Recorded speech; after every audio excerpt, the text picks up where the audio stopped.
Ce podcast vous est présenté par Monsieur Alex. Bienvenue dans Emporté par la foule. Emporté par la foule. Emporté par la foule. Bonjour à tous et bienvenue dans l'épisode 7 du podcast Emporté par la foule, le podcast où c'est vous qui posez les questions. Alors le mois d'octobre se termine et ce mois fut comme chaque année teinté de rose pour parler et sensibiliser autour de la question du cancer du sein. Et nous aussi, nous avons voulu participer à notre échelle. Alors dans cet épisode, nous recevons Maureen, fondatrice de l'association Mon Bonnet Rose et qui a vécu la maladie et qui va nous en parler. Bonjour Maureen. Bonjour à tous. Alors je vais très bien. Et c'est un mois très important pour nous, le mois d'octobre, évidemment. Ben, j'imagine. Et alors justement, pour t'expliquer un petit peu le principe de ce podcast, aujourd'hui, tu vas répondre aux questions de la foule. Nous sommes allés la semaine dernière dans les rues de Lille interroger les passants. On leur a posé une question, on t'a présenté et on leur a dit quelle question vous aimeriez poser à Maureen. Et je te propose de commencer tout de suite avec la première question. C'est parti. Je m'appelle Louise et donc j'ai une question pour Maureen. Je voudrais savoir quel a été ton ressenti à toi. Comment tu t'es sentie quand tu as appris cette nouvelle Est-ce que tout s'est effondré autour de toi Comment tu t'es sentie? Alors, évidemment, la nouvelle, quand on nous l'annonce, même si on espère passer à côté, c'est un choc. J'ai mis en tout cas un petit moment à vraiment réaliser ce vers quoi je m'embarquais parce que... on se doute que ça va être des mois difficiles, un chamboulement dans la vie, parce que qu'est-ce qu'on fait de notre travail, comment ça va se passer aussi avec nos proches, comment l'annoncer, en l'occurrence moi, à mes enfants, à ma famille. Donc c'est vraiment compliqué et on est un petit peu obligé de prendre... les choses, une chose à la fois, surtout, et puis d'avancer par petits pas pour digérer au fur et à mesure. Je dis souvent, je prends le parallèle d'un saucisson sec, où si on nous demandait de manger un saucisson sec comme ça, sans couteau, ça serait très difficile. Par contre, quand on nous le présente tranché finement, ça nous fait nettement moins peur. Et je pense que j'ai essayé de prendre ça dans ce sens-là, une étape après l'autre. C'était il y a combien de temps Alors, en 2017, donc il y a 6 ans maintenant. Ok. Et puis là, tu es là en face de moi, en pleine forme, avec un grand sourire, donc c'est chouette. Oui. C'est chouette de pouvoir te voir. Il y avait une autre question qui avait été posée également, qui était à propos de comment en fait, tu l'as découvert. Est-ce que tu avais eu des symptômes? Est-ce que c'était au cours d'une mammographie de contrôle? Alors, je l'ai senti moi-même grâce à l'autopalpation, où j'ai senti une boule dans mon sein et j'ai demandé assez rapidement à mon médecin traitant de me confirmer et surtout de me trouver un rendez-vous assez rapide pour une mammographie parce que quand on appelle en tant que patient, c'est beaucoup plus long. On a des rendez-vous à 6 mois et j'avais pas envie du tout d'attendre 6 mois pour avoir le verdict. Et en fin de compte, mon médecin traitant m'a trouvé un rendez-vous le lendemain. Donc, ça a été assez rapide pour en tout cas démarrer le diagnostic. Oui, puis c'est important parce que le temps est important pour traiter cette maladie. J'imagine que plus c'est pris en amont et mieux ça se soigne. Oui, comme dans bon nombre de tous les cancers, Ouais. même pas, c'est pas le bon nombre, mais tous les cancers, plus c'est diagnostiqué tôt, plus la chance de survie est grande. Donc c'est important de s'en inquiéter. Et l'autopalpation, pour ça, est un très bel outil pour justement s'alerter très rapidement.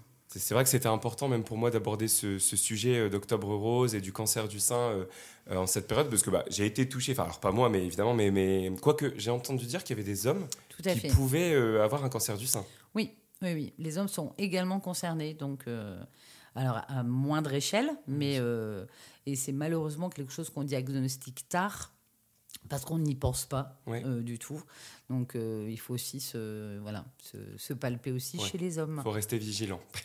et donc je disais, c'est super important parce que moi, ma mère a été également touchée par cette maladie. Alors elle a été prise très très en amont, très tôt, puisqu'elle avait juste des microcalcifications, je crois que c'est le terme. Donc, mais de la manière dont ça s'est passé, en fait, elle forcément on sentait rien à la palpation. Mais donc on a perdu, j'ai perdu une tante d'un cancer du sein il y a quelques années maintenant.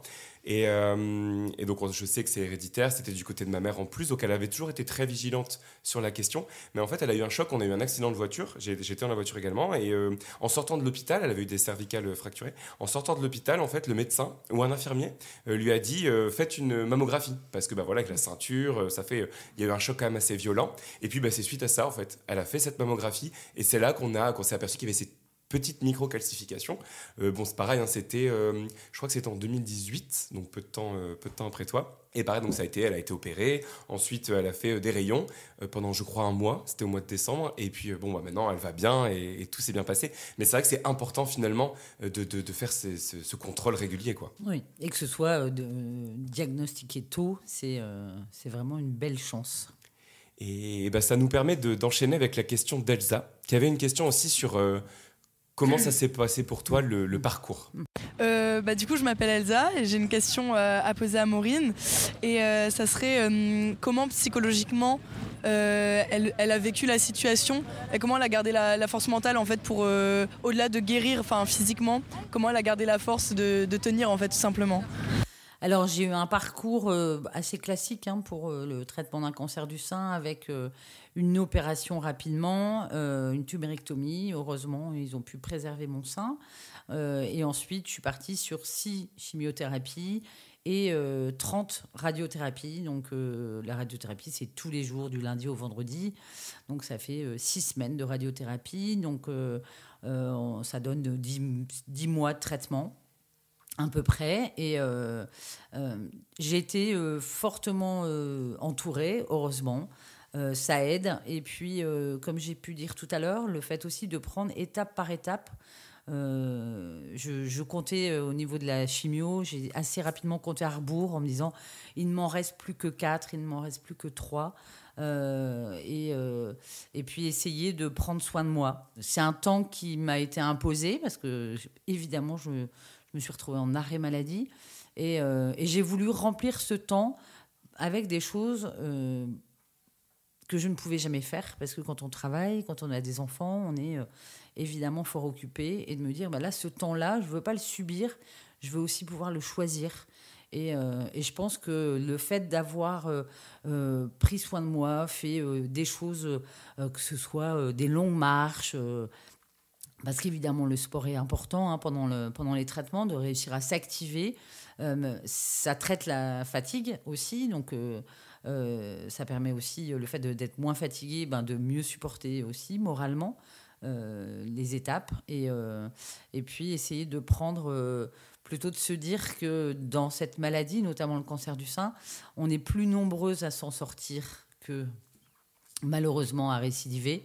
Et d'avoir une foi pleine et entière sur le fait qu'au niveau statistique, je serais dans le bon camp. Et je pense que le fait de positiver beaucoup m'a, en tout cas, moi personnellement, je pense aider et je crois beaucoup à ça. Le mental et le fait de voir le positif et de jamais penser au négatif, c'est quelque chose qui a participé à te guérir, tu penses ? Oui, je pense que quand on projette du positif dans notre vie, plutôt que de s'inquiéter et au contraire de voir le verre à moitié vide. C'est vraiment une forte conviction personnelle et pour le moment ça me réussit, donc voilà, je tiens à ça. Super, en tout cas, c'est un plaisir de pouvoir échanger avec toi sur ce sujet et même pour les personnes qui vont nous écouter, de pouvoir aussi de pouvoir avoir un beau message d'espoir comme ça. Je pense que c'est super important, qui plus est pendant ce mois d'octobre, mais pendant toute l'année, je pense. Et on avait une autre question qui était sur la prise en charge du traitement. Donc moi, là, je me fais un peu le porte-parole de toutes les questions qu'on a pu récolter. On a interrogé 28 personnes quand même. Et il y avait une question qui était revenue 2 fois. C'était également sur le coût du traitement. Est-ce que l'entièreté du coût du traitement est pris en charge ou est-ce que parfois il y a des choses qui ne sont pas remboursées ? Alors, par rapport au coût global du traitement, on va dire qu'on a de la chance d'être en France et d'avoir notre système de santé. Ça, c'est vraiment exceptionnel, en tout cas. Et par contre, oui, il reste ce qu'on appelle le reste à charge, qui sont sur de multiples produits, accessoires, qui ne sont pas obligatoirement remboursés par la sécurité sociale. Il y a eu des progrès depuis que j'ai été malade. Maintenant, par exemple, les perruques sont quand même nettement mieux remboursées. avec une gamme qui est quand même plutôt pas mal dans la gamme remboursée. Donc, on peut franchement trouver son bonheur.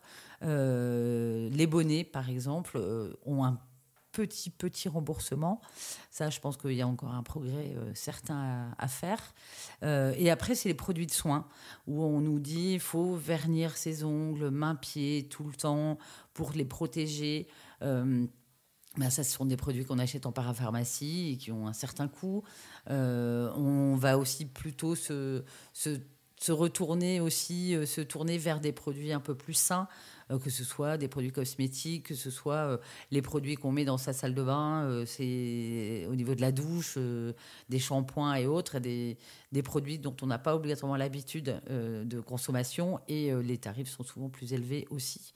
Donc voilà, c'est vraiment différentes choses. Par exemple, si on veut se remettre au sport, la brassière de sport n'est pas remboursée non plus, alors que c'est quand même aussi important d'être bien équipé. Donc oui, il y a quand même beaucoup de choses qui ne sont pas prises en charge, mais on va dire que tout ce qui est médical l'est, et largement. Voilà, merci au système de santé. Oui, parce que j'imagine qu'il y a d'autres pays dans lesquels ce n'est pas aussi bien pris en charge. Et donc, non seulement il y a le coût, il y a la maladie, le coût émotionnel, le coût de santé, mais il y a aussi le coût financier, qu'il y a des gens qui peuvent peut-être pas se permettre de se soigner. Oui, alors dans d'autres pays, évidemment. Ce qu'on peut aussi déplorer, évidemment, pour ce type de cas, et là on reste en France, c'est que si on est déjà précaire, c'est compliqué. Si on n'a pas une prévoyance au niveau de l'entreprise, c'est compliqué. Et on a aussi une différence de prise en charge, entre guillemets, de cet arrêt long, de cette invalidité temporaire. C'est notamment quand on est locataire ou propriétaire. Parce qu'en tant que propriétaire, on peut faire appel, si on a encore un crédit en cours, on peut faire fonctionner l'assurance crédit, qui va nous couvrir une partie des remboursements de notre crédit maison. Si on est locataire, on n'est pas du tout aidé. D'accord. Et on n'est pas toutes, malheureusement, avec une belle prévoyance qui nous fait conserver le même revenu malgré qu'on soit en arrêt maladie. Et quand on n'est pas, ou alors si on est travailleur indépendant, est-ce qu'on a prévu une belle couverture ou pas ? Et on a des cas qui peuvent être vraiment dramatiques. C'est vrai qu'on n'y pense pas, parce qu'on pense beaucoup à Octobre Rose. On se dit, c'est vrai que c'est un cancer qui est de mieux en mieux traité, mais on ne pense pas effectivement à tous ces à côté. Et que ça peut... Il faut déjà, j'imagine, avoir énormément de force pour se battre contre la maladie. Mais si en plus on doit dissiper cette force avec d'autres combats plus financiers à côté, j'imagine que ça éparpille et qu'on a peut-être moins la force pour se battre. Finalement, ça participe aussi à moins facilement guérir, j'imagine. Oui, et puis, alors c'est quelquefois aussi, on a besoin d'aide. On a souvent les aidants, nos proches, qui nous disent en quoi je peux t'aider, tu sais, je suis là, si tu veux, dis-moi. Il y a quelque chose qui a quelquefois un peu appel à la pudeur, notamment c'est ce qui est de traiter nos dossiers. On a besoin quelquefois d'aller voir dans nos papiers pour l'assurance habitation, sur par exemple qu'est-ce qui peut être pris en charge, est-ce que j'ai le droit à une femme de ménage, est-ce que je suis hospitalisée au retour à la maison, comment je fais, quelle aide je peux prétendre. Et ça, quand on a éventuellement autour de soi quelqu'un qui aime traiter ce genre de dossier ou passer du temps au téléphone et attendre que ce soit son tour, c'est aussi une façon d'aider un proche malade, parce que effectivement, on n'a pas d'énergie pour ce genre de choses, et on développe quelquefois une phobie administrative pendant notre arrêt maladie à cause de ça. D'accord. Oui. Mais justement, après, on va en parler de l'entourage et de comment aborder cette question. Mais avant ça, on va avoir une troisième question sur ton parcours. On voulait savoir si, durant ta période de traitement, il y a eu des moments où t'aurais aimé, t'avais une envie de baisser les bras, d'abandonner à cause du fait que ce soit difficile ou pas. Alors non, abandonner, je pense que c'est pas c'est pas dans mon tempérament, mais je peux comprendre que certaines personnes trouvent cela dur. On est aussi accompagné, en tout cas, l'image qu'on peut avoir de la chimiothérapie, on va dire un peu dans les films où on passe notre vie à être malade ou au-dessus de la cuvette des toilettes ou des choses comme ça. On a quand même beaucoup de traitements à côté pour faire baisser les effets indésirables. Donc, c'est dur, c'est de la fatigue, c'est beaucoup d'effets indésirables, mais on réussit quand même à surmonter ça. Et je pense que effectivement, de voir les étapes petit à petit et pas trop lever se dire je suis partie pour 10 mois de traitement, c'est trop dur, je pense. Par contre, de dire un pas après l'autre, un petit peu quand on monte un escalier, si on regarde l'entièreté de l'escalier, c'est beaucoup. Par contre, une marche après l'autre, on y arrive. Et après, alors moi, à titre personnel, évidemment, c'est mes enfants qui m'ont évidemment fait tenir. Quel âge avaient tes enfants au moment du traitement ? 23 et 26. Oui, donc c'était déjà des adultes et ils ont pu être un soutien. Oui. Alors, sachant que c'était un petit peu... Je voulais les préserver parce que ils ont perdu leur papa d'un cancer. Donc, quand j'ai dû leur annoncer que leur maman était aussi concernée, c'est un peu compliqué. Oui. Mais j'avais besoin aussi de leur montrer que j'allais, moi, m'en sortir, il n'y a pas de souci, et que j'étais vraiment battante pour qu'il n'y ait pas cette inquiétude-là. Et tu n'as jamais eu peur ? Non, je ne pense pas. Tu n'as pas pensé ? Tu étais dans ton combat, marche par marche, et tu ne pensais pas à ce qui pouvait arriver d'autre ? Non, parce que je pense que, il faut aussi avoir cette confiance en son équipe médicale, et je trouve que ça participe aussi beaucoup, et non pas être en défiance ou en ayant des doutes sur est-ce que c'est le meilleur protocole qu'on nous propose.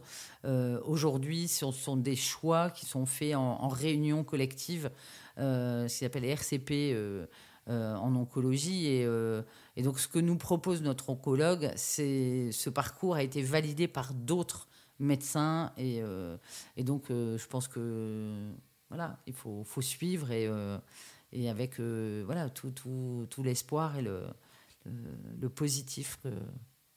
Et l'équipe médicale t'a rassuré également de son côté. Par exemple, quand on te l'a annoncé en te disant que tu avais des bonnes chances de guérir. On t'a préservé ou... Oui. Et puis, alors, c'était un petit peu bizarre parce que mon oncologue m'a dit assez vite on vous a opéré, donc vous n'avez plus le cancer. Ce qu'on va mettre en place maintenant, la chimio et la radiothérapie, en gros, c'est qu'on va jouer les statistiques. C'est-à-dire que quelqu'un, dans votre cas, qui ne ferait que la chirurgie, versus quelqu'un qui fait la chirurgie, la radiothérapie, et entre deux, la chimiothérapie, gagne énormément de chances de ne pas récidiver. Donc en gros, dans quel camp vous souhaitez aller ? Ah, on t'a laissé le choix. Oui. Pas trop, parce que je trouve ça dur de nous laisser le choix. Mais lui m'a dit, mais c'est vraiment, les statistiques donnent vraiment beaucoup, beaucoup de chances de ne pas récidiver et de vous en sortir à terme si vous optez effectivement sur ce parcours-là. Et évidemment que j'ai choisi le plus fort taux de réussite. Bien sûr, oui. Voilà.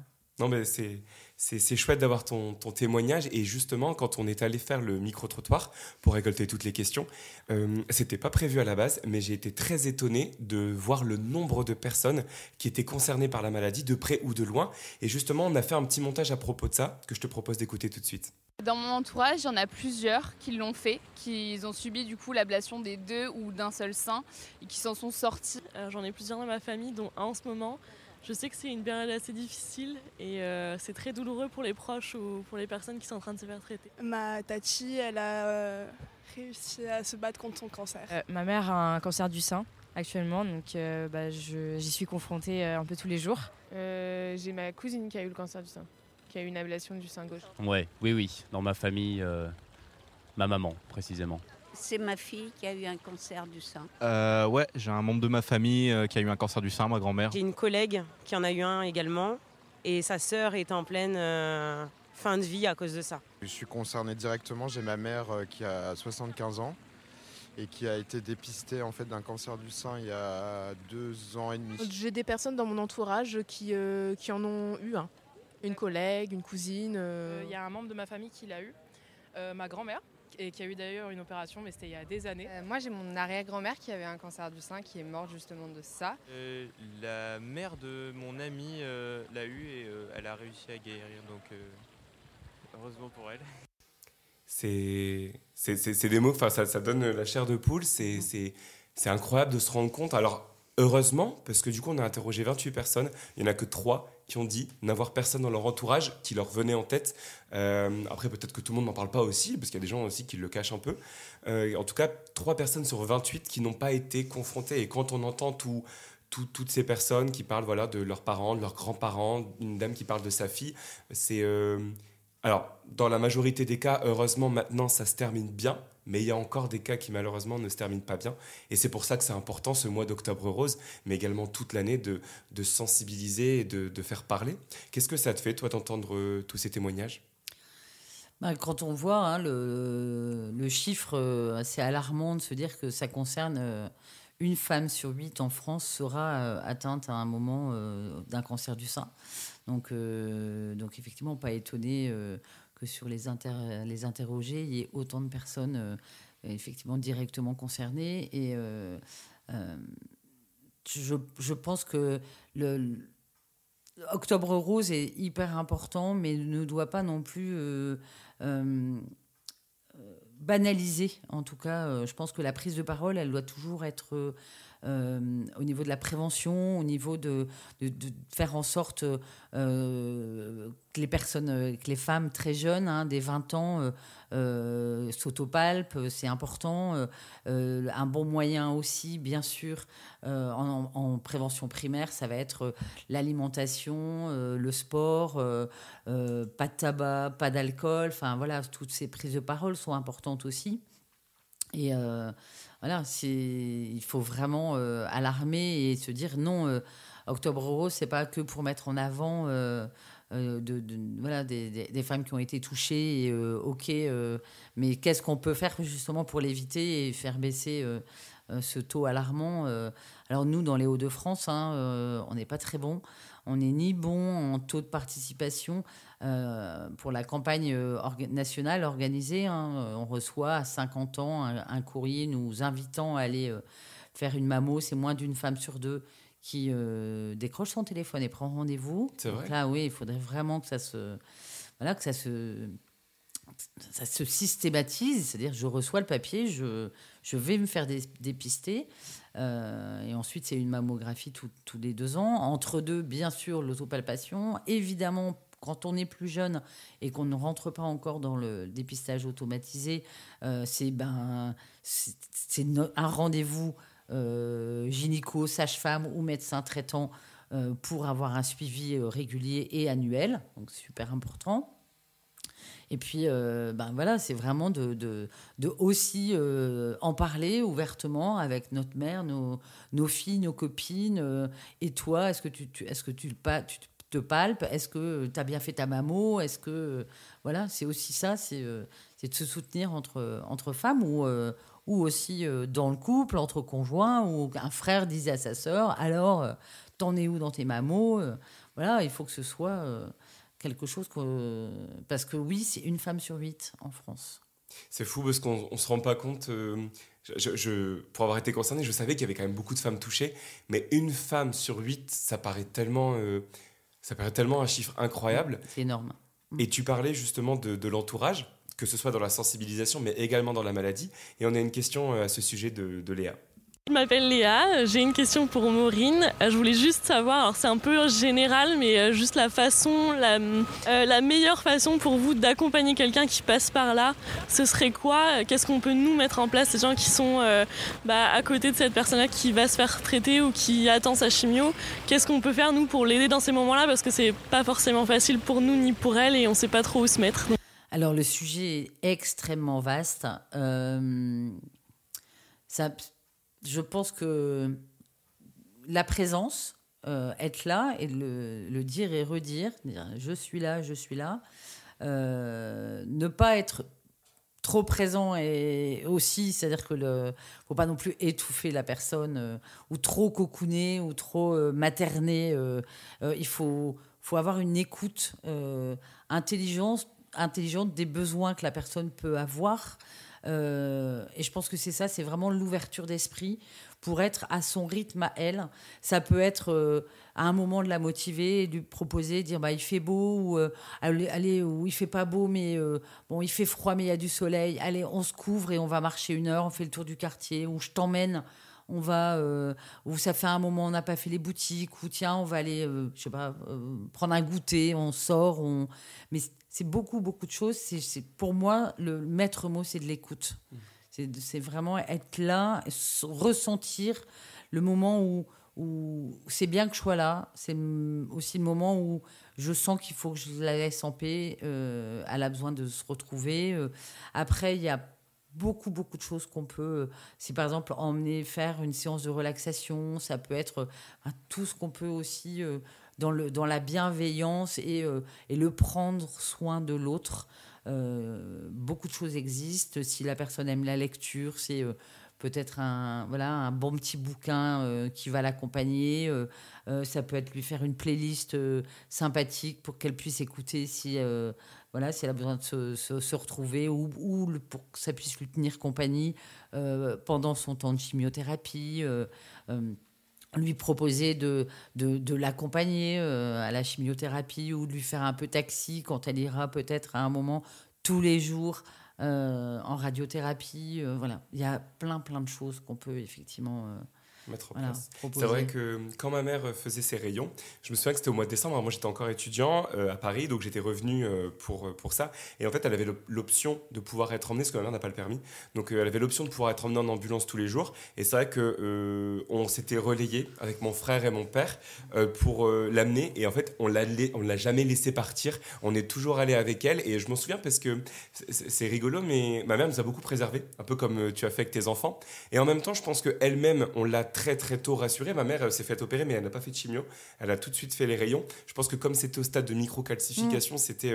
et même à un tel point, elle a tellement... elle nous a tellement préservés, et je pense peut-être même elle-même, qu'on a un peu banalisé la maladie à un moment où on s'est dit c'est une petite maladie. Alors elle était très stressée parce que c'était la première fois de sa vie qu'elle se faisait opérer, et elle avait plus peur de se faire endormir que de l'opération en soi. Donc quand elle s'est réveillée, qu'on a dit que tout avait été retiré, qu'il ne restait plus que les rayons, je me souviens qu'elle avait déjà été soulagée. Et dans la manière de l'accompagner, finalement, nous, ce qui s'est passé, c'est qu'on n'a quasiment rien changé à part ça, à part de l'amener à ses rayons. Mais au final, on ne l'a jamais vue, parce que je pense qu'elle-même ne se voyait pas comme quelqu'un de malade, parce qu'on en était vraiment... déjà, on n'est pas passé par la chimio, qui je pense est un traitement beaucoup plus lourd que les rayons. Et c'est vrai que nous, c'était notre manière à nous de l'accompagner, de l'amener physiquement à ces séances. Mais en tout cas, dans notre quotidien, ça n'a pas changé énormément de choses. Après, j'imagine que si on était passé dans un stade supérieur, qui était les rayons, je sais que c'est beaucoup plus entier comme traitement, et que peut-être qu'elle aurait eu beaucoup plus d'effets secondaires. Mais là, c'était... moi, de mon point de vue, moi de fils, je n'ai jamais eu peur, à part au moment de l'annonce. Je me souviens très bien de ce moment où elle l'a annoncé, et même là, elle a commencé à prendre des gants, etc., pour nous rassurer. Mais à part ce moment de l'annonce où j'ai eu un peu peur, mais à part ce moment-là, j'ai jamais à aucun moment eu la crainte de perdre ma mère, quoi.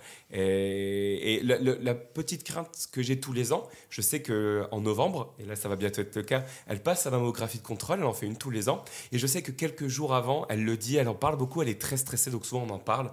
Et elle a besoin, ça passe par là, par communiquer, et que tous les ans il y a cette petite crainte, on va dire, qui arrive une semaine, 2 semaines avant. Cette épée de Damoclès, exactement, qui revient.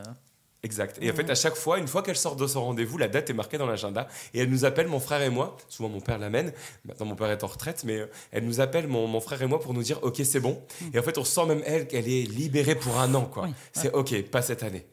Parce que j'ai l'impression aussi qu'il y a toujours, comme tu dis, cette petite épée de Damoclès. Une fois qu'on a eu la maladie, on a vraiment peur de l'avoir une nouvelle fois. Bien sûr, c'est un risque, la récidive. Donc, c'est pour ça aussi, c'est hyper important de s'écouter, d'écouter ce que le corps nous dit. parce qu'une récidive peut être un peu insidieuse. Et donc, oui, il faut aussi, alors sans passer au stade du malade imaginaire, hein, mais en tout cas, de vraiment faire attention à ce que notre corps nous dit.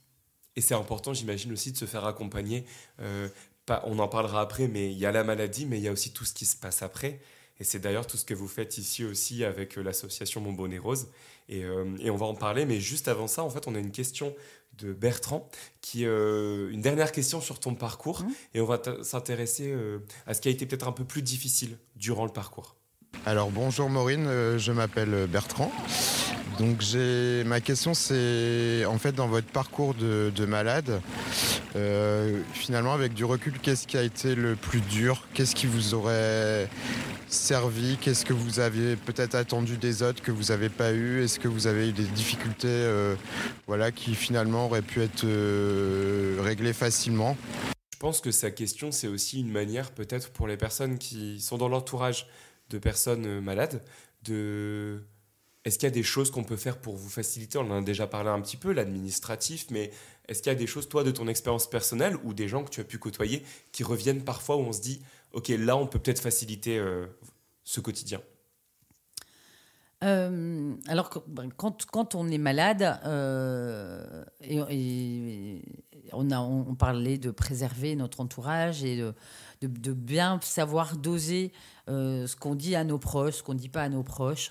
Parce que tout dire à nos proches, c'est aussi évidemment inquiéter nos proches, donc ça peut être compliqué.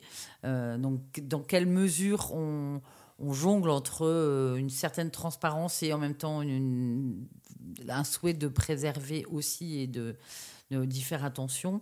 Donc, je pense qu'un espace tiers, où c'est là où je pense que les aidants ne peuvent pas tout faire. Mais ça vient de nous, hein, en tant que malades, dans le fait qu'on ne veuille pas obligatoirement, enfin moi en tout cas ça a été ça, hein, de ne pas tout dire non plus. Donc moi je me suis tournée, hein, j'étais accompagnée psychologiquement pendant cette période-là. Et il y a plein de choses que j'ai trouvées difficiles. Et en tout cas mon engagement aujourd'hui et ce que je peux mettre maintenant en place avec l'association, c'est en gros tout ce que j'ai expérimenté, tout ce qui a pu me manquer pendant mon propre parcours de soins, que j'essaye maintenant de mettre en place pour que plus aucune femme ne manque de ce type d'accompagnement pendant son parcours, mais après, parce que le après est aussi hyper important, dans le sens où pendant qu'on est en parcours de soins, on a nos proches, on a l'équipe médicale, on est quand même du coup assez entouré, et quand on nous dit à la fin de notre parcours de soins, c'est bon, maintenant c'est un rendez-vous tous les 3 mois ou tous les 4 mois, c'est une mammo par an, pour tout le monde, tout est terminé. Ouais. Pour tout le monde. Sauf pour nous. Ouais, chacun retourne à sa vie. Voilà. Et vous perdez. C'est ouf, tout le monde est voilà, tout le monde se dit ça y est, c'est super, ça y est, ouf, c'est terminé pour toi, voilà, c'est fini.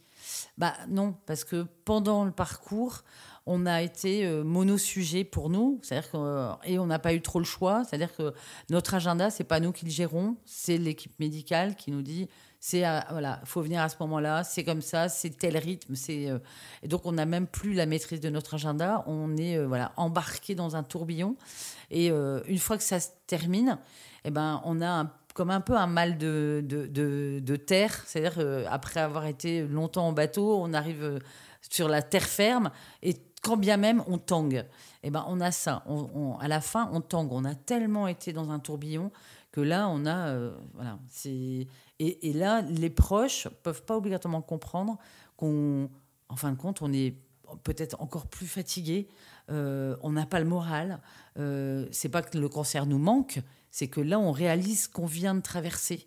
Et pour ça, il faut pas oublier, quand on a un proche malade, c'est pas terminé non plus pour lui. Tout le monde peut penser, mais non. Il faut continuer à l'accompagner. C'est un petit peu amortir l'atterrissage. Et donc, notamment, c'était quelque chose qui m'importait aussi à mettre en place. D'accord, c'est vrai que c'est pas quelque chose que j'avais saisi, mais il y a ce côté tumulte. Enfin voilà, il se passe énormément de choses. On est dans un train, on avance, on a la maladie, on se bat contre. Et puis quand ça s'arrête, en fait, ça a tellement rempli notre vie que le retour au quotidien, du coup, d'un coup, il y a une sorte de vide. Et puis on réalise aussi ce qu'on vient de traverser et ce que ça veut dire. Aussi, si on se pose un petit peu plus, on va aussi se dire dans quelle mesure mon corps m'a dit quelque chose. La maladie, ça veut dire quoi, hein, et comment je dois réatterrir, qu'est-ce que je dois garder de ma vie d'avant, qu'est-ce que je dois modifier. Prendre soin de moi, c'est aussi des occasions où je vais réussir à peut-être plus m'écouter. Et je pense qu'on ne peut pas prendre soin des autres et de sa famille si on ne prend pas au démarrage soin de soi. Et donc, je pense que c'est aussi important de aussi se prioriser par moment. Et la maladie doit nous apprendre ça. Mais ça, il faut être accompagné aussi pour le comprendre et réussir à se prioriser dans des temps privilégiés pour soi. Tout l'intérêt, parce que finalement, j'imagine que le système médical, comme tu le disais, une fois qu'on est guéri, voilà, on continue à avoir un suivi, mais qui est beaucoup plus espacé. Et donc, d'où l'intérêt d'avoir toutes ces associations comme la tienne, Mon Bonnet Rose, parce qu'en fait, voilà, c'est pas une association qui accompagne juste les personnes malades, mais qui accompagne également les personnes après. Oui. Et vous mettez tout un tas d'ateliers en place, de rencontres, et parler avec des personnes qui ont vécu la même chose, il y a un côté peut-être rassurant et se dire, OK, on n'est pas seul, j'imagine. Oui. Et c'est rassurant aussi de voir quelqu'un qui a le même cancer que soi, mais qui a de l'avance sur nous et de se dire, ah ben, OK, elle a l'air d'aller super bien. Moi, je sais que les adhérentes à la maison, quand elles me rencontrent, elles disent, ah ben ça va. Voilà, on peut continuer à avoir une vie pleine et entière. Après, une fois qu'effectivement on sort de ce tunnel de soins, on peut vraiment être encore ultra positive.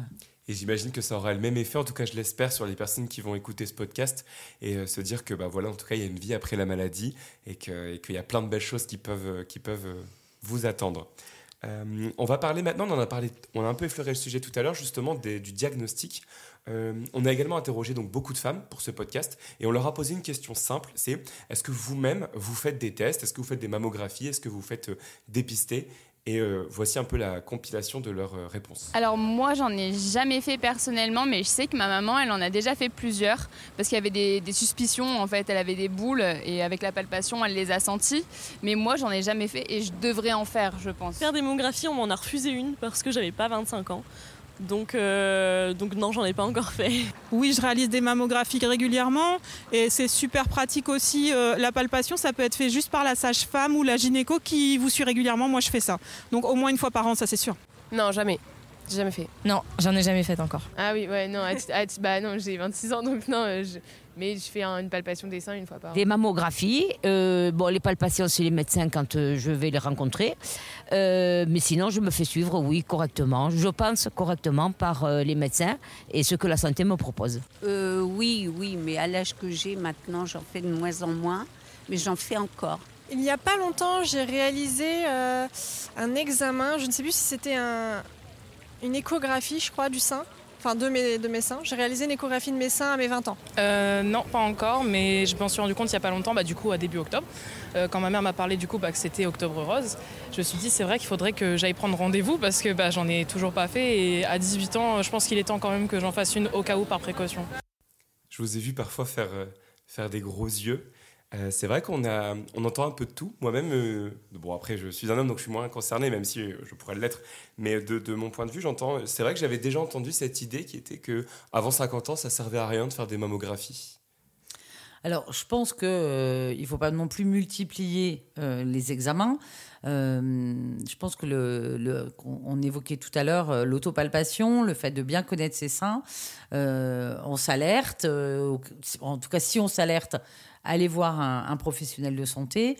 Ne pas hésiter à insister si vraiment on est nous-mêmes inquiètes, de dire non, je souhaite faire une mammographie pour éloigner l'inquiétude.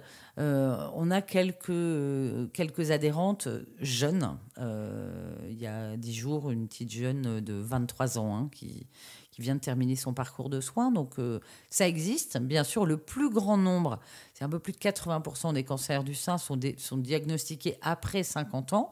Mais il y a ces 20%, c'est avant 50 ans et ça peut être jeune. Et malheureusement, il ne faut pas...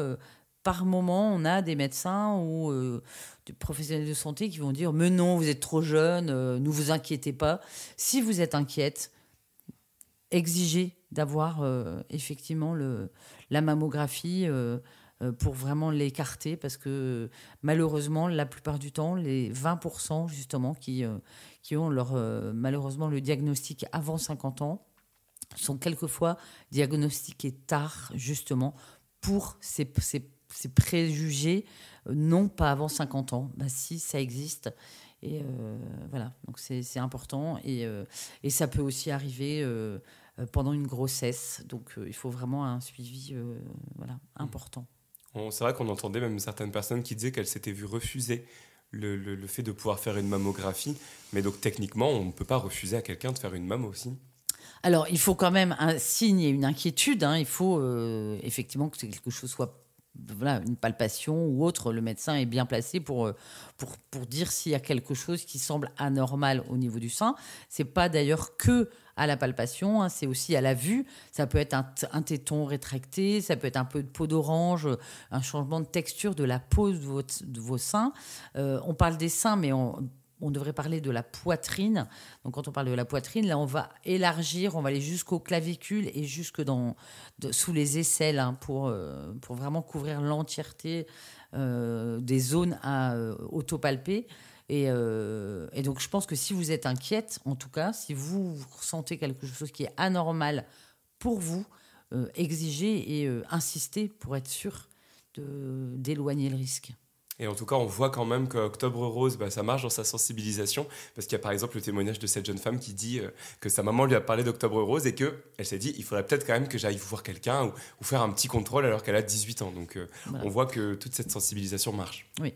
Alors évidemment, quand on est jeune, ce qui est surtout important, c'est rendez-vous pour un suivi gynécologique et qui inclut la palpation évidemment de la poitrine. C'est 1 fois par an, alors soit chez un gynécologue, mais les sages-femmes de ville sont aussi tout à fait compétentes pour ce suivi gynécologique annuel. D'accord.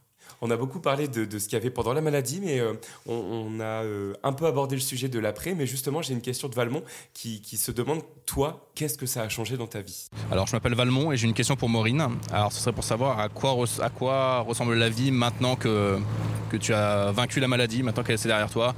À quoi ça ressemble aujourd'hui, ton combat et la vie de tous les jours ? Alors, j'ai un mantra personnel qui dit que l'expérience n'est pas ce qui nous arrive. L'expérience, c'est ce qu'on fait avec ce qui nous arrive. Et alors, moi, j'ai créé l'association 2 mois après la fin de mes radiothérapies, de mon parcours de soins. Et donc, ça fait 5 ans et demi maintenant. Et 3 ans que j'y suis à temps plein. Donc, 3 ans que j'ai quitté mon job précédent. Qu'est-ce que tu faisais avant ? J'étais responsable de communication dans un groupe, une enseigne de la famille Mullier. Ok. Et donc j'avais vraiment besoin de m'engager à temps plein. C'était compliqué en ayant repris à temps plein mon job précédent et en même temps de vouloir développer les missions et les actions de l'association. En tout cas, vraiment tout ce que je voulais mettre en place. Il a fallu que je prenne le tremplin et que je me dise, allez, j'ose, j'y vais, je bascule et je vais faire 100% assaut. J'y ai été aidée par mon ancien employeur. J'étais vraiment très bien accompagnée pour oser voilà, me lancer, parce que c'est un peu comme comme on monte sa boîte. Donc c'est une façon aussi d'entreprendre au niveau associatif. Et je pense que le regard sur le monde, le regard sur ce que je peux, moi, apporter aux autres a énormément évolué. Et je pense qu'aujourd'hui, je suis extrêmement tournée vers les autres. Ça se sent, et c'est vrai que d'ailleurs quand je t'ai contacté pour ce podcast, tu as tout de suite accepté, et je pense que ça fait beaucoup de bien aux personnes qui écoutent ce podcast d'entendre que effectivement, tu as été malade, tu as vécu un moment très difficile, mais tu as réussi à tourner tout ça à ton avantage après coup, et aujourd'hui tu aides les autres, et ça a changé ta vie parce que tu as quitté ton précédent travail, tu t'es lancé dans le milieu associatif maintenant, et d'ailleurs c'est peut-être le moment d'en parler un peu, parce que là on est actuellement dans la maison, donc ça s'appelle la maison Rose. La maison Montbonnet Rose. La maison Montbonnet Rose, donc là on y est. Alors là on est dans une salle où je vois il y a une table derrière moi, un peu de soins, comme une table de massage. En fait, qu'est-ce qui se passe ici dans ces maisons ? Alors, on propose plein de choses. Donc, pour les femmes atteintes de cancer du sein, mais pas que. Et donc, on a 4 catégories d'activités. La première catégorie, et qui est pour moi très, très importante, c'est le sport. Parce que dans le cadre d'un cancer du sein, faire du sport pendant et après le parcours de soins, de façon régulière, bien entendu, va diminuer de 25% le risque de récidive. C'est le meilleur levier non médicamenteux qu'on puisse avoir pour éviter les récidives. Donc, mettons-nous tout au sport. Voilà. Donc, on propose aussi bien du yoga, du sport adapté, de la marche nordique, du pilates, de la pagaie sur la 2, de l'escalade. Et ça, c'est en partenariat avec d'autres associations. On fait également du tennis adapté. Ensuite, on a tout un pan sur l'esthétique. On a une socio-esthéticienne, donc par exemple, pour des soins visage, mais aussi apprendre à dessiner des sourcils quand on les a perdus, ou poser un beau trait d'eyeliner pour faire en sorte qu'on ait encore un regard un petit peu soutenu parce qu'on n'a plus de cils. C'est des étapes qui sont aussi importantes pendant le parcours de soins. Ensuite, on a tout un aspect détente. Là, effectivement, la table de massage va être utilisée aussi bien pour des séances de Reiki, de Shiatsu, de réflexologie plantaire, juste des massages aussi, des massages détente, bien-être. On a une coach santé aussi pour des entretiens individuels, pour essayer de venir poser un petit peu ses craintes, ses envies, ses intentions. Et ensuite, on a aussi tout un pan d'ateliers, donc aussi bien des ateliers créatifs, par exemple, on fait de la couture, du bijou, de l'aquarelle, voilà, mais également des ateliers de développement personnel. Mais c'est aussi, par exemple, un atelier de retour à l'emploi, parce que quand on est en arrêt depuis un petit moment, commencer à se préparer à la reprise, soit dans son ancien job, et parce qu'on était juste en arrêt maladie on était en CDI, mais ça peut être aussi savoir, l'après, après mon arrêt, qu'est-ce que je mets en place pour aussi retourner au travail et que ce soit un succès. Donc beaucoup de choses. Et où on peut vous retrouver alors, les géographiquement parlant déjà ? Alors on a 2 maisons. La première ouverte depuis bientôt 3 ans et demi, qui est à Marcq-en-Barœul, donc dans la banlieue lilloise. Et la deuxième ouverte depuis 1 an et demi, qui se retrouve à 800 sur la côte d'Opale, entre Calais et Boulogne-sur-Mer. Et j'imagine que l'objectif, c'est de se développer et d'en avoir de plus en plus à l'avenir.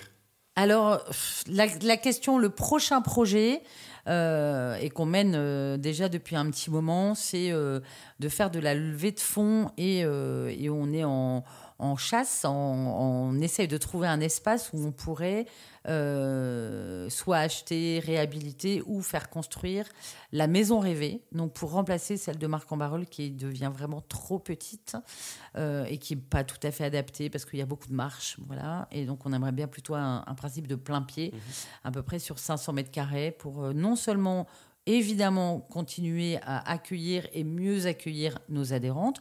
On a à peu près 250 femmes actuellement qu'on accueille, mais également de pouvoir élargir et pouvoir accepter aussi et accueillir et aider les aidants et la famille. Donc ça, c'est aussi quelque chose qui nous tient à cœur. Et par rapport à une autre adresse d'une peut-être éventuelle troisième maison, on réfléchit plutôt à avoir peut-être quelque chose de mobile pour pouvoir aller dans des territoires qui sont un petit peu plus reculés dans les Hauts-de-France ou une maison fixe. Et en tout cas, se prêterait moins, mais en tout cas d'aller à la rencontre d'une population plus reculée. Et alors pour vous soutenir dans tous ces projets, c'est le site internet, est-ce que vous pouvez nous le donner peut-être ? Oui, alors on a un site évidemment monbonnetsroses.fr, mais vous nous retrouvez également sur Facebook, sur Insta et sur LinkedIn. Avec Mon Bonnet Rose. Oui, tout à fait, Mon Bonnet Rose. Et on a justement, attends, parce que je pense que la question 7, on y a déjà répondu, c'est comment vois-tu la vie maintenant ? En rose. En rose. C'était la question de Xavier qui demandait comment est-ce que tu voyais la vie et maintenant tu vois la vie en rose. C'est beau. Et la question 8 de Léa, en fait, est peut-être... Alors, à la base, elle s'adresse à toi, mais elle s'adresse peut-être aussi aux personnes que tu as croisées, parce que c'est peut-être une question qui te concerne moins, parce que tu nous as dit que toi, tu n'avais pas eu d'ablation de sein. On écoute tout de suite la question de Léa. Je m'appelle Léa, j'ai une question pour Maureen. Comment elle a réussi à revivre sa féminité après le cancer du sein ?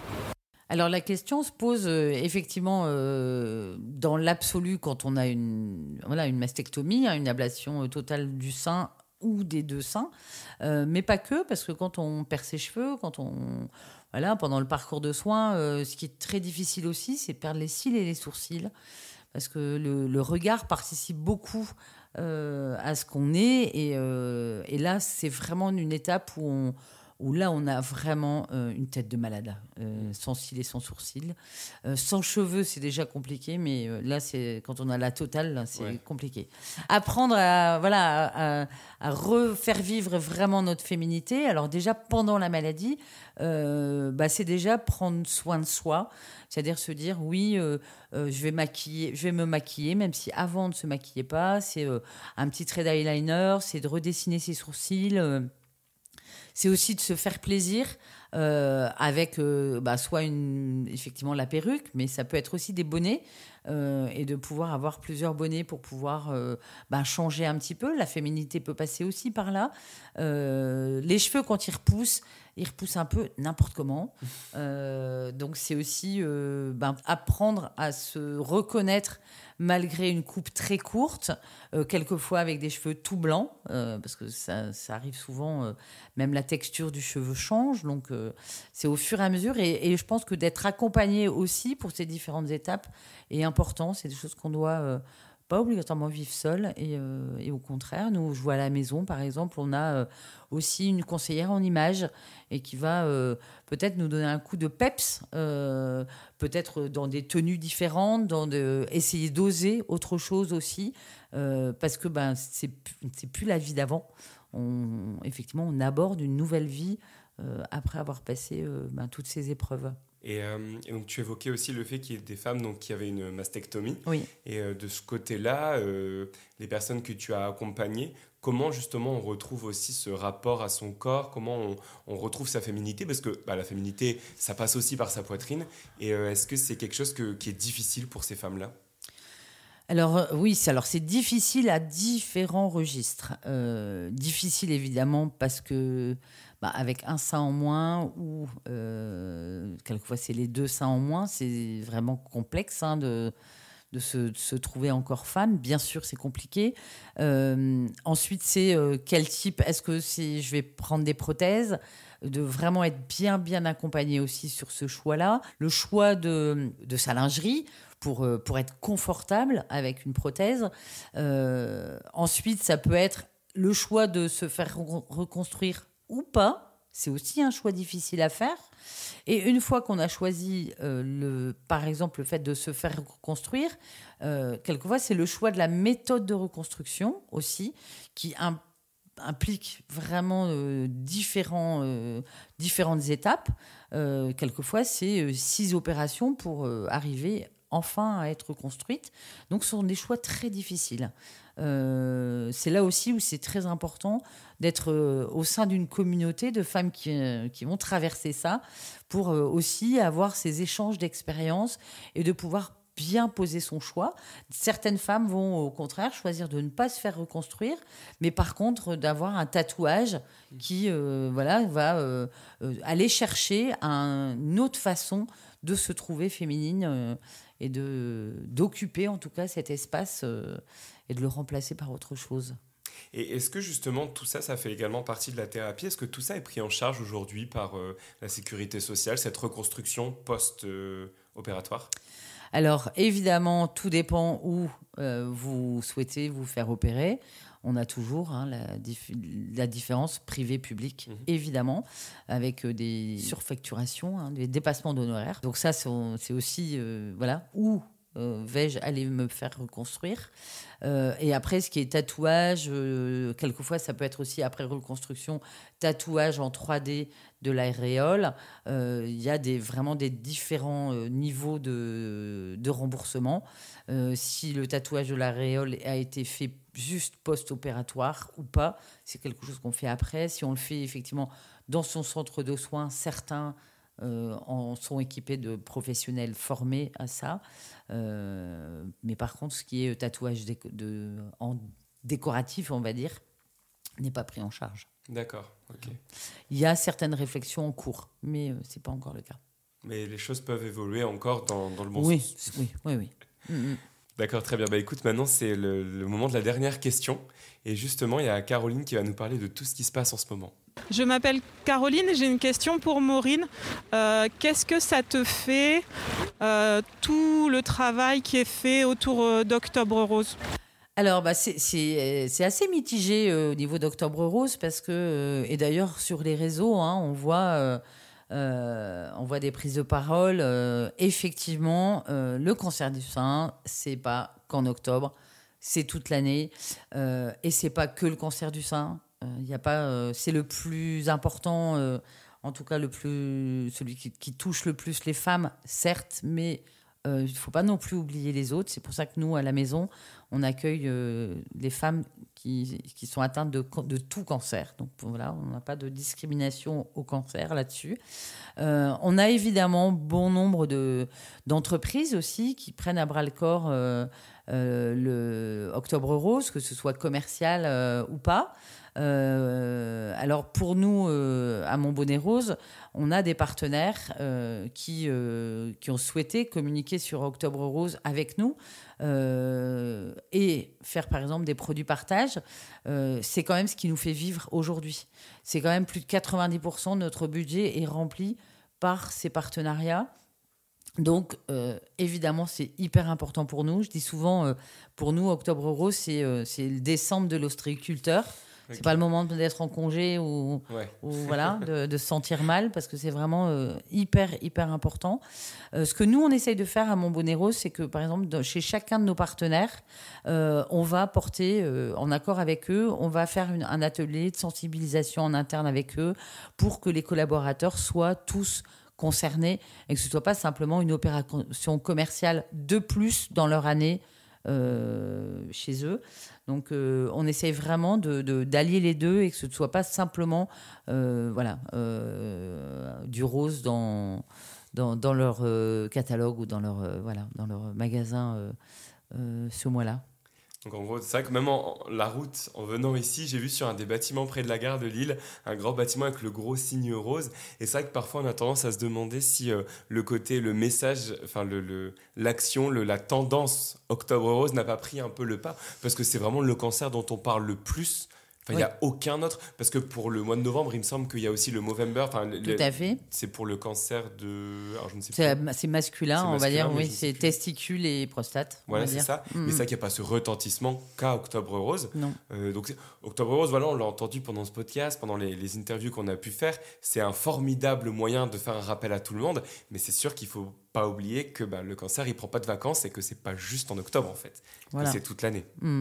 Alors, nous c'est notamment le pourquoi on a également un challenge.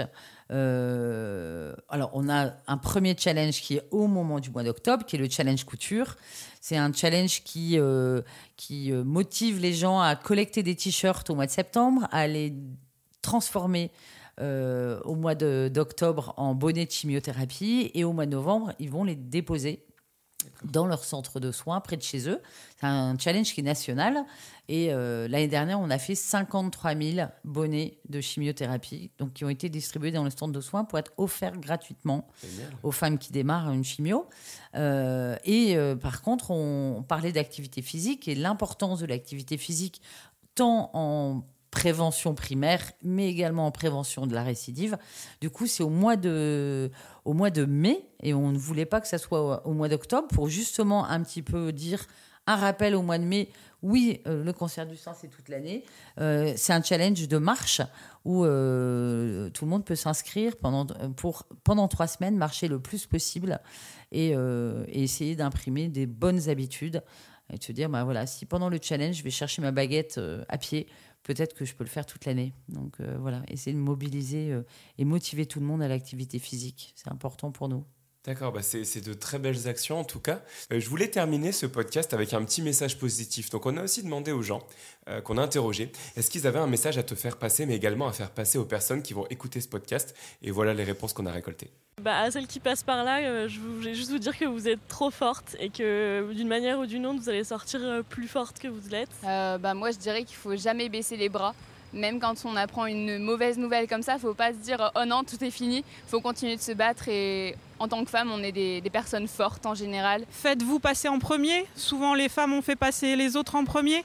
Donc faites-vous passer en premier et faites passer votre santé en premier. Je leur envoie beaucoup de force parce que je pense que c'est une étape de la vie qui est très compliquée à vivre, comme toutes les maladies. En plus, ça touche beaucoup de femmes.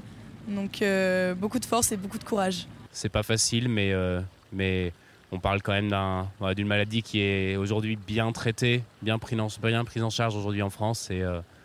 Donc courage. C'est qu'elles aient beaucoup de courage et qu'elles soient très bien entourées.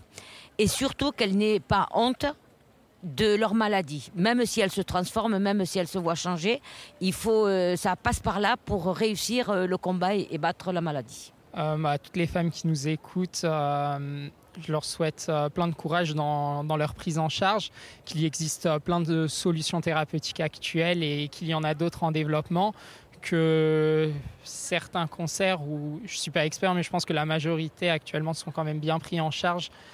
Et qu'il y a toujours un espoir de guérir derrière cette maladie. Pour soutenir, je dis qu'il faut vraiment jamais désespérer, qu'il faut toujours se battre en fait et lutter. C'est se faire entourer, se faire aider de personnes qui peuvent vous apporter des choses. Puis l'amitié, l'amour, l'affection, ça joue beaucoup aussi. Ça fait partie du médicament et il faut se battre en fait. Il faut vraiment se battre, mais tout est possible. Voilà. Très bien dit, ouais. Merci pour tous ces encouragements qui sont très justes. Il y a très peu de montage en fait. De toute façon, dans tout ce qu'on entend, quasiment la totalité de ce qu'ont dit les 28 personnes ressort. Et c'est ce qui est intéressant aussi avec ce podcast, c'est de pouvoir faire un peu une photographie de ce que pensent les gens. Alors, on est sur un territoire donné, c'est à Lille, on est dans une ville. Mais voilà, en tout cas, on a un peu fait le tour, je pense, des questions que pouvaient se poser les passants à propos du cancer du sein et plus globalement d'Octobre Rose et de tout ce qui se passe pendant ce mois événement et le reste de l'année. Et puis, en tout cas, je te remercie. Ça a été un plaisir d'avoir ces échanges avec toi. Merci, Alexandre. J'ai appris beaucoup de choses aussi. Est-ce que tu as un dernier mot que tu as envie de faire passer ? Merci à tous ceux qui nous auront écoutés et palpez-vous. Palpez-vous. Voilà, ce sera le mot de la fin. Merci beaucoup, Maureen. Et merci à tous d'avoir écouté ce podcast. J'espère que vous avez appris beaucoup de choses. N'hésitez pas à passer le message et à sensibiliser tout autour de vous. Même si le mois d'octobre est terminé, continuez de partager et d'en parler, c'est important. Il ne me reste plus qu'à vous donner rendez-vous le mois prochain pour un prochain épisode avec un nouvel invité. Au revoir. Alors,